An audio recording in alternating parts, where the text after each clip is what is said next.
बिस्मिल्लाहिर्रहमानिर्रहीम। जब उम्मुल मोमिनीन हज़रत मैमूना रज़ी अल्लाह अन्हा ने एक औरत को अपनी नज़र के सिलसिले में बैतुल मुक़द्दस जाने से रोक दिया। हज़रत इब्ने अब्बास से रवायत है कि उन्होंने फरमाया कि एक औरत को कुछ तकलीफ़ हो गई तो वो कहने लगी कि अगर मुझे अल्लाह ने शिफा दे दी तो मैं ज़रूर बैतुल मुक़द्दस जाकर नमाज़ पढ़ूंगी। यानी उस औरत ने बैतुल मुक़द्दस में जाकर नमाज़ पढ़ने की मन्नत मानी तो अल्लाह ताला ने भी उसे शिफा अता की।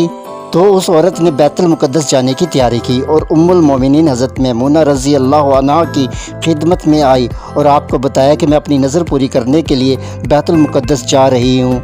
लेकिन हज़रत मैमूना रज़ी अल्लाह अन्हा ने फरमाया, बैठ जाओ और बैतुल मुक़द्दस के सफ़र के लिए जो खाना तैयार किया है उसे तनावल करो, क्योंकि आप सल्लल्लाहु अलैहि वसल्लम ने फरमाया इस मस्जिद नबवी में नमाज़ पढ़ना मस्जिद काबा के अलावा बाकी तमाम मसाजिद में 1000 नमाज पढ़ने के बराबर है। सही मुस्लिम शरीफ हदीस नंबर 3370।